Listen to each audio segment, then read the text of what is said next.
السلام عليكم ورحمة الله وبركاته. الناس أصحاب الكرامة، الناس اللي يقولك كرامتي كرامتي كرامتي كرامتي. أنا بقوله أنت مش بتقول كرامتي كرامتي كرامتي كرامتي، أنت بتقول يا صرمي يا صرمي يا غلي يا صرمي يا غلي يا صرمي. إيه ده إيه؟ أقولك اسمع الفيديو للآخر عشان تفهم. عشان تقول يا كرامتي يبقى لازم تحفظ ده. عشان تقول يا كرامتي يبقى لازم تصون ده.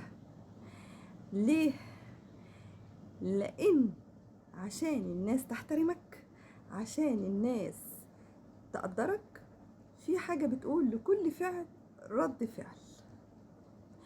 صحيح أنا أؤمن إن الناس اللي عندهم قلة أصل وبيظلموا وبيجرحوا وبيستفزوا ولا بيعرفوا يصونوا ولا يحترموا اللي قدامهم ولا يحتووه ولا يقدروه، أنا أؤمن إن الشخص اللي قابلهم بالعكس، يعني عكس طباعهم، قابلهم بالاحترام وقابلهم بالأسلوب اللي فيه رحمة، اللي فيه طيبة، ده مش معناه إنه شخص ابن أصول، ولا معناه إنه شخص متربي صح، لكن ده معناه إنه شخص عارف يغلب الشيطان ونصر رب العباد على الشيطان.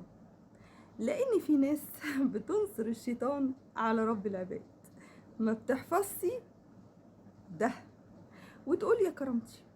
تبقى في ناس مستفزة وتجرح وتهين لو اللي قدامها رد وخد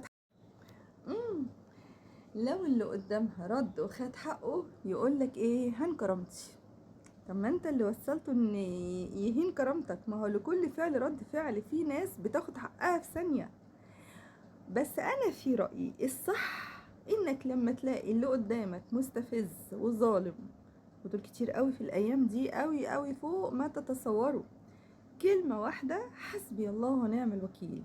اول ما الظالم او الحاقد او الحاسد او اللي هو خارج عن دين الاسلام خالص يسمعها، ربنا ربنا ربنا هيجيب حقك وهيجيب حقك.